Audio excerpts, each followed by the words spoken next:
Bienvenidos a este podcast, somos Nicolás y Javier y vamos a estar repasando, charlando algunas ideas clave sobre la escuela sabática. Vamos a encontrarnos todas las semanas, así que te invitamos a que puedas compartir con nosotros, que puedas sumarte mientras haces alguna actividad física, en la casa, lo que sea. Queremos invitarte a que puedas relacionarte e interactuar con nosotros a través de estas ideas que tenemos.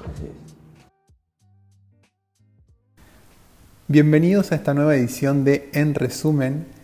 Esta temporada vamos a estar desde lugares diferentes. Antes estábamos los dos juntos en la ciudad de La Plata. Ahora estamos los dos en lugares muy diferentes, muy lejanos entre sí. Javier, yo estoy en Asunción y Nicolás está en Olavarría, provincia de Buenos Aires. Estamos bastante separados, unos 1400 kilómetros de distancia, y hay toda una preproducción detrás de esto que no se pueden imaginar para poder grabar y que salga sincronizado nuestro audio. Así que prueba y error.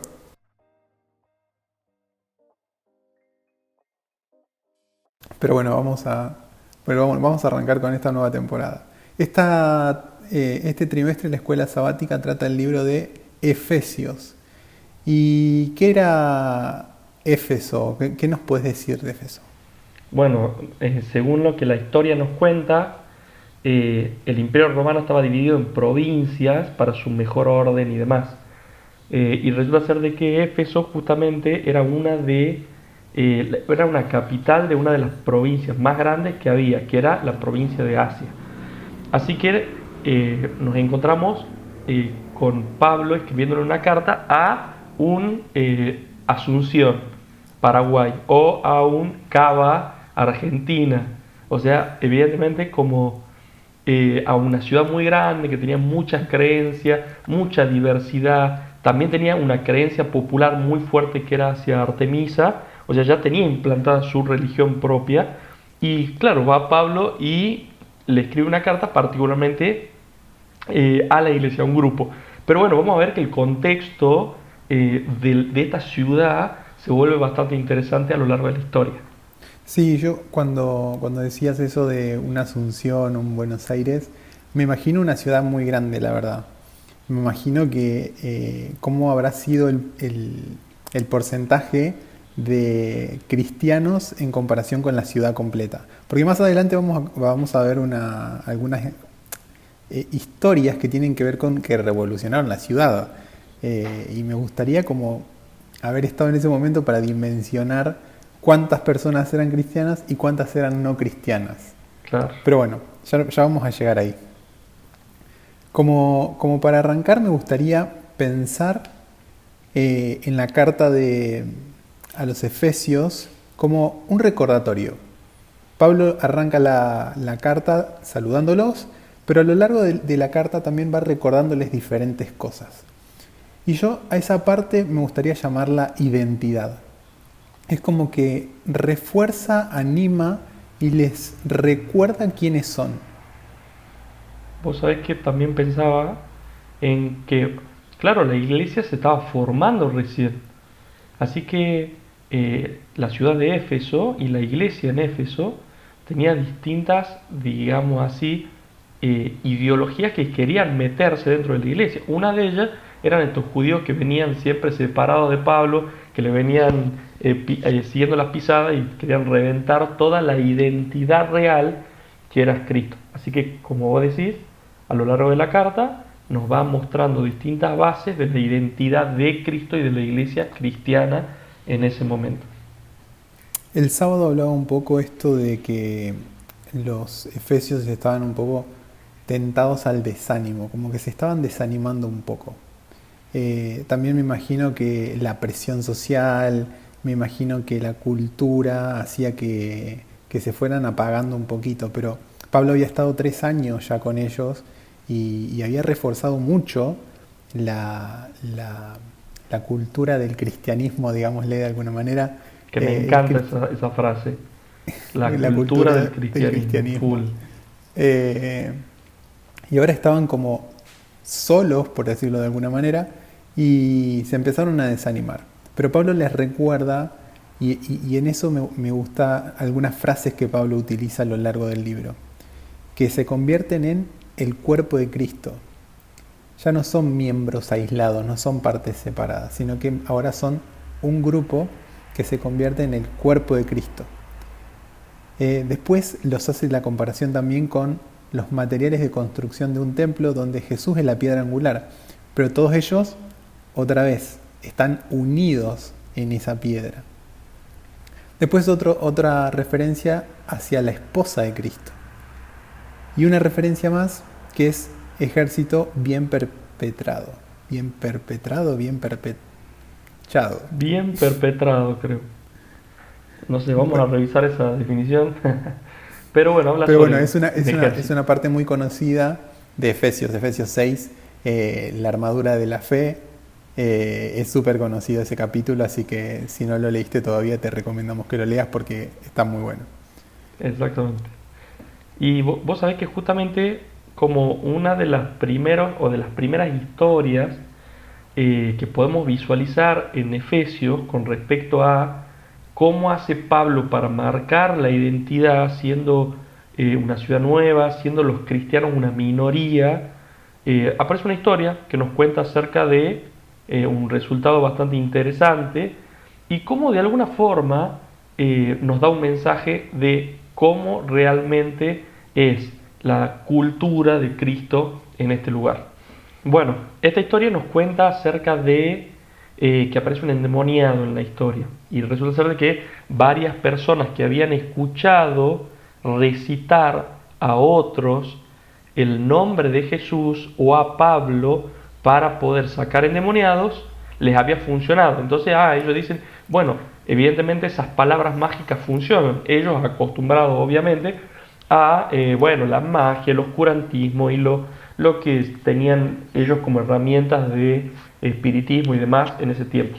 Pero resulta ser de que van, se acercan al endemoniado, dicen las palabras de Jesús, lo mencionan a Pablo y el endemoniado les responde, en realidad el demonio, que lo tenía les responde, ok, yo a Jesús lo conozco, de Pablo he escuchado, pero ¿y ustedes quiénes son?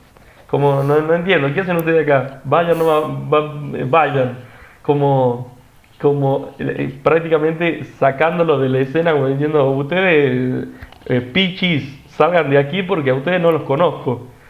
Y como que nos trae esa historia de una manera especial fuertes lecciones. Obviamente después lo que sucede es que el pueblo en general es muy impactado por la respuesta de ese demonio y se arrepienten de todo lo que habían realizado, queman sus libros, queman todo lo que tenían ellos y terminan buscando a Dios de la manera correcta. Y yo me quedé pensando en algo cuando dijiste esto de las palabras mágicas. ¿Será que nosotros hoy en día también tenemos como estas palabras mágicas en las que creemos que estamos haciendo algo, pero en realidad es una muletilla? En realidad son Sí, palabras vacías. Eh, y pensaba como esto de cuántas veces vamos a la iglesia, leemos la Biblia, hacemos nuestro culto, pero después de nosotros no sale nada, estamos vacíos, no salen palabras llenas. Y, y pensaba con respecto a esta pregunta, cambiando obviamente la escena y la situación, conozco a Jesús, escuché de Pablo, pero ¿quién soy? claro. Eh, ¿Tengo alguna identidad? ¿Tengo alguna creencia? ¿Tengo algún vínculo fuerte con Dios que me permite dar una respuesta a esa pregunta? ¿O solamente son palabras mágicas las que yo pronuncio cuando voy a la iglesia, cuando estoy con mis amigos, etcétera? Claro, yo creo que estas palabras mágicas, entre comillas, estoy haciendo comillas aunque ustedes no me ven, estas palabras mágicas a mí me pasa, por ejemplo, en algunas circunstancias, la oración. Tal vez en la rutina de orar, de agradecer por los alimentos, en realidad simplemente son palabras. O cuando me relaciono con alguien que lo necesita, y creo que esto es lo que más me llama la atención, cuando me relaciono con alguien que me necesita, tal vez nuestras palabras mágicas son, voy a orar por vos.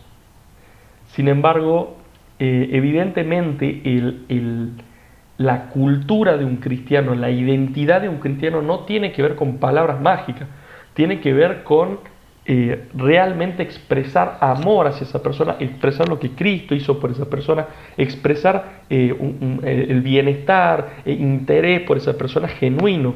Entonces, nuestra identidad se va a formar a través no solo de lo que parecemos ser, sino de lo que realmente somos. Y eso realmente va a impactar la vida de las demás personas.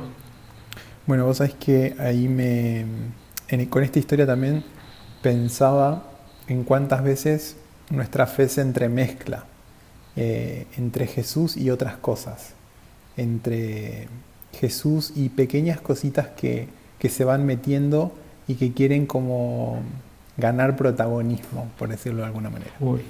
En esta historia vemos una persona que trataba de sacar demonios y utilizaba el nombre de Jesús y el nombre de Pablo para expulsarlos. Pero eso estaba mezclado con la cultura de la época, con el espiritismo, el oscurantismo. Y pensaba cuánto de eso nos impacta hoy, cuánto de eso llega hasta nosotros hoy. Y cómo se van mezclando pequeñas cositas que parecen ser insignificantes, que parecen ser como, bueno, es la escena de una película nada más. Como, bueno, que juegue este juego, no va a pasar nada, es un jueguito nomás, no tiene nada de malo. O quizás con algunas cosas más grandes, qué sé yo, como pornografía, por ejemplo, que nos parecería como que son cosas muy simples, como que no hay ningún problema en eso, no hay riesgos. O una escena de una película, como decía antes. ¿Cuántas veces nuestra fe se entremezcla con estas cosas y hace que perdamos de vista el foco que es Cristo, que es Jesús? Y esta historia también trae como una segunda parte que tiene que ver lo impactante que fue para el pueblo cuando esta situación se hace evidente, se hace clara. Como que todos no solamente se convencieron de eso, no solamente llevaron la teoría, sino que también lo pusieron en práctica. Fueron, sacaron sus libros y los quemaron. Y eso también muestra una medida del grado de compromiso que tuvieron, porque una cosa es hacer la parte teórica.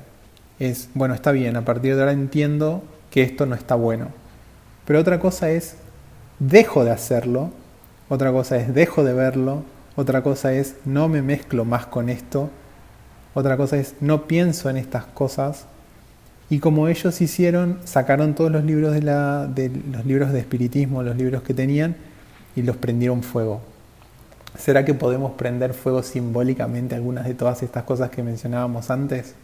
Vos sabés que mientras que vos hablabas, yo pensaba en que muchas veces se entremezcla los principios de Dios con los principios vacíos de nuestra sociedad que generan justamente que nuestra relación con Dios, nuestra identidad como cristiano esté vacía, porque se contraponen la identidad y los principios de nuestra sociedad se contraponen con los principios de Cristo. Y ¿sabes qué me llama mucho la atención? Que, por ejemplo, la identidad de estas personas se vio cuando ellos fueron y quemaron las cosas, como vos decías, todas estas cosas que tenían un valor incalculable.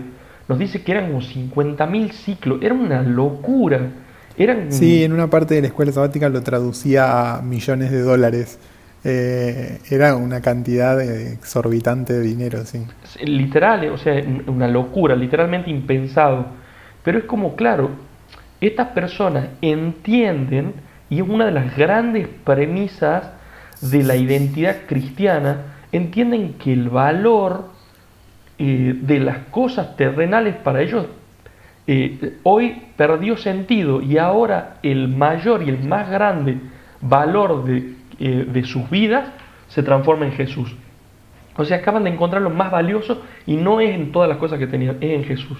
Y vos sabés que muchas veces yo creo que nuestra vida hoy en día, por ejemplo, la sociedad nos dice el valor tuyo depende de tus estudios, tu valor depende de las cosas que tenés, tu valor depende de el aplauso del público, tu valor depende de cuántos likes barra seguidores barra lo que sea de las redes sociales tengas.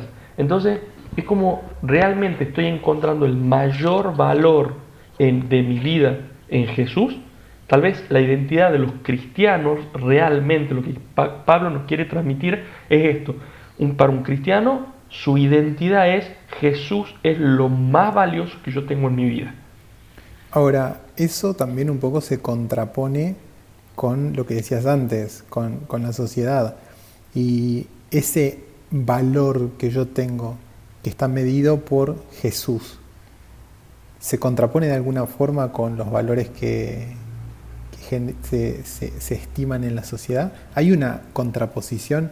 ¿Se puede ver el efecto de eso?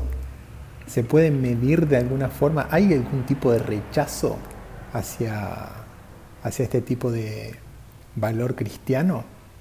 Y bueno, justamente esa pregunta nos ayuda a introducirnos en otra de las historias que aparecen, que, que realmente también es muy interesante, porque nosotros podemos decir, bueno, o sea, ser cristianos es prácticamente lo mismo que no serlo, y evidentemente como que no genera nada en los demás.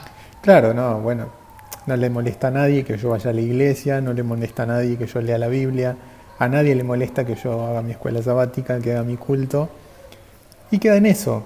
Eh, yo vivo mi cristianismo por un lado y los demás, como hoy está muy de moda decirlo, mientras no les moleste a los demás, haz lo Totalmente, que quieras. Ahora me parece como que en esta historia queda un poquito evidenciado lo contrario. exactamente. Porque justamente se nos plantea un segundo episodio bíblico, podríamos llamarlo así, que sucede justamente en la ciudad de Éfeso. Sí, cuando llevan a los seguidores de Pablo al anfiteatro y les empiezan a gritar, les empiezan a decir un par de cosas y empiezan eh, como a ensalzar, glorificar el nombre de Artemisa, que era la diosa de ellos, y como que el impacto es por rechazo, no por tanto seguirlos a ellos, sino como que se nota muy marcado el rechazo que les tenían y cómo se ve tan impactada la ciudad por esto, que en realidad lo que estaba impactando era económicamente incluso. No solamente estaba impactando en la vida de las personas, sino que la economía de una provincia, o imagínense la economía de una ciudad impactada porque 4 o 5 personas hablaban en nombre de Jesús. Es impresionante. Y bueno, tal vez para los que todavía no habían leído tanto la historia, comienza justamente con un platero, que era una persona que hacía figuras de plata de Artemisa, que era la diosa del momento. Claro, la predicación de Pablo y de los demás le estaba haciendo perder dinero, entonces por eso se impactaba económicamente la sociedad. Se reúnen entre todos los escultores de estatuillas de Artemisa y dicen, El esto no sindicato de están... escultores. Claro, el sindicato de escultores dicen, esto nos están sacando el negocio, muchachos, algo tenemos que hacer. Así que, justamente como decía Javi, agarran dos de los seguidores de Pablo gritando a todo lo que daba Artemisa, Artemisa y demás, como glorificando a su diosa. Se arma tal revuelo que toda la ciudad como que eh, casi como identificándose justamente con Artemisa y los principios de ella, quieren prácticamente matarlos a los ayudantes de Pablo. Ahora, yo pensaba y me preguntaba, no, no espero que ninguno de nosotros impacte la ciudad donde se encuentra con su testimonio. Aunque es llamativo, digamos, que Pablo lo haya hecho y que probablemente nos gustaría hacerlo, pero hoy en día quizá es más difícil. Pero pensaba en cuánto estamos impactando como sociedad, en dónde estamos impactando. Porque quizás no estoy impactando en la ciudad donde estoy viviendo, pero sí tengo un contexto alrededor, tengo un círculo de influencia, tengo personas que me rodean que no conocen a Dios, que no saben ni siquiera quién es Jesús. Entonces me parece que la pregunta que me hago yo es, ¿cuánto estoy impactando en la sociedad? ¿Qué impacto tiene mi vida? ¿Tiene un impacto o no tiene ningún impacto? ¿Impacta la vida de alguien?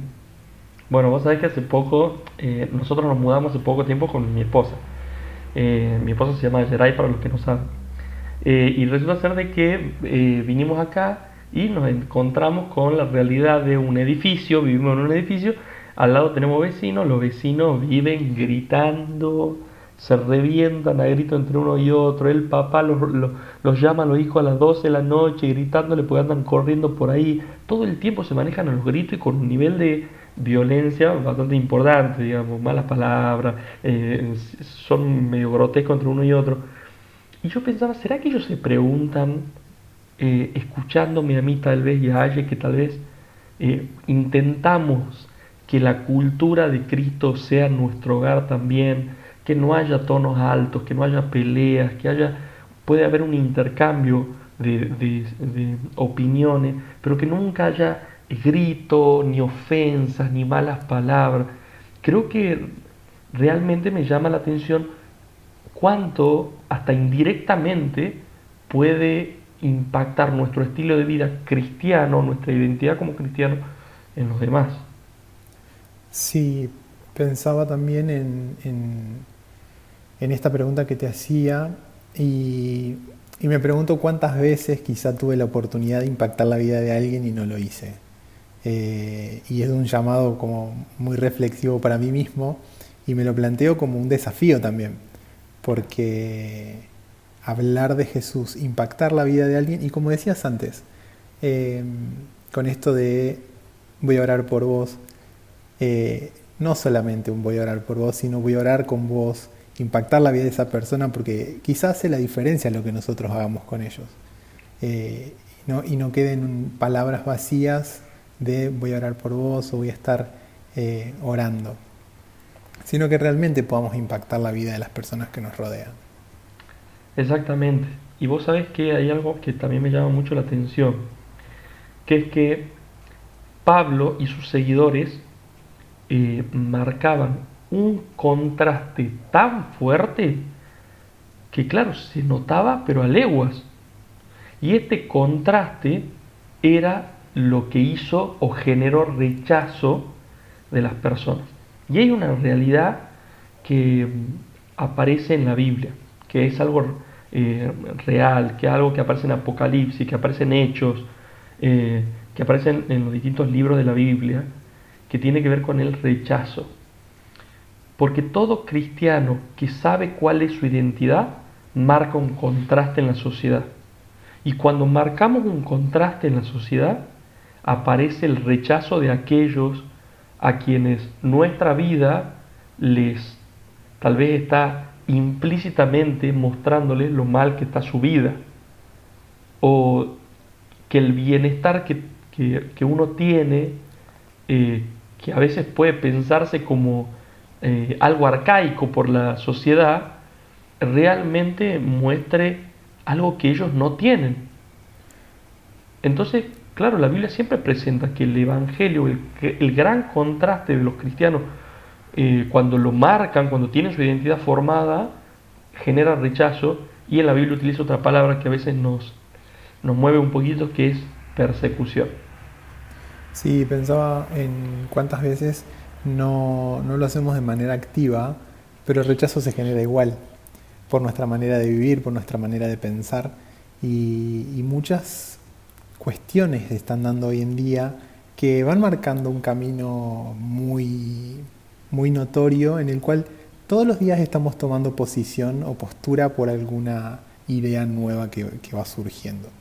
Creo que últimamente hay muchas ideas y creo que últimamente estamos siendo más rechazados que antes.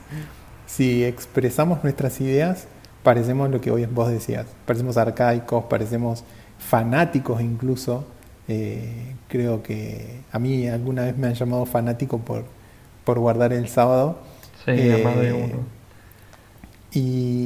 y como que todas estas cosas, todos los días las vemos que abundan más.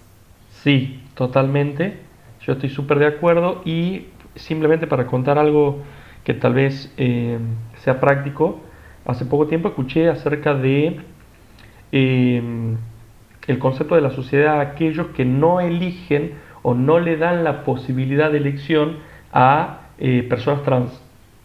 Yo sé que capaz que para quien tal vez no está muy orientado en la situación, resulta ser de que nosotros como cristianos creemos en el hombre y la mujer. Biológicamente, sexualmente, no creemos que exista algo separado llamado género al sexo, sino que somos todos hombres, aquellos que la biología no lo diga, y mujeres, aquellos que toda la biología les diga que son mujeres, por características físicas y biológicas. Pero resulta ser de que yo, que soy hombre, me gustan las mujeres. Mi esposa es mujer, por eso me casé con ella. Y si viene una persona que es trans, una mujer trans, yo puedo decir que también tiene, o yo le puedo dar la oportunidad de ser elegida por mí. No sé si me voy explicando. Sí, sí, sí. Bien. O sea, es mujer, si no estuvieras casado, sería una alternativa más. Exactamente.